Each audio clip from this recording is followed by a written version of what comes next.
Maharashtra TV9 news, संकल्प सर्वसामान्यांच्या हिताचा। रेल्वे ट्रॅकवर गॅस सिलेंडर ठेवून घातपात करण्याचा प्रयत्न, लोको पायलटच्या प्रसंगावधानाने टळली दुर्घटना।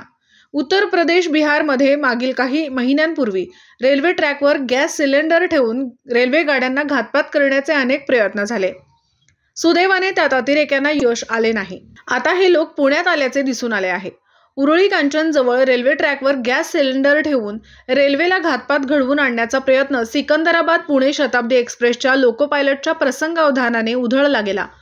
उरुळी रेल्वे स्टेशन ते लोणी रेल्वे स्टेशन दरम्यान 29 डिसेंबर रोजी रात्री 11:15 वाजता हा प्रकार घडला। याबाबत शरद वाळके यांनी उरुळी कांचन पोलीस ठाण्यात फिर्याद दिली आहे।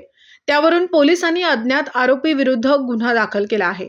ही घटना उरुळी कांचन गावाचे हद्दीत रेल्वे विद्युत पोल किलोमीटर नंबर 219/75 पुणे बाजूकडे लोणी काळभोर रेल्वे ट्रॅकवर घडली। याबाबत पोलिसांनी दिलेल्या माहितीनुसार शरद वाळके हे रेल्वे सुरक्षा दलामध्ये लोणी काळभोर पोलीस ठाण्यात सहाय्यक फौजदार म्हणून कार्यरत आहेत।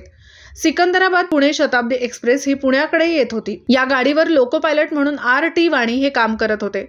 उरुळी कांचनहून गाडी पुण्याकडे पुढे निघाल्यावर एका रेल्वे विद्युत पोलजवळ रेल्वे ट्रॅकवर लाल रंगाची वस्तू ठेवली असल्याचे लोको पायलट वाणी यांना लांबूनच दिसले।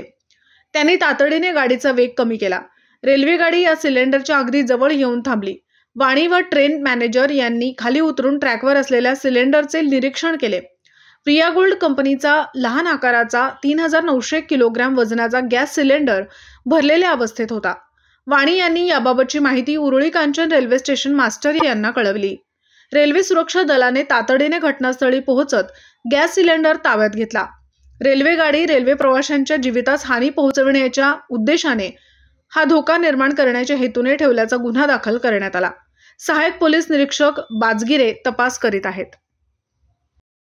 आपल्या परिसरातील महत्त्वाच्या बातम्या पाहण्यासाठी महाराष्ट्र TV9 न्यूज चॅनलला YouTube वर सबस्क्राइब करा आणि बेल आयकॉन प्रेस करा।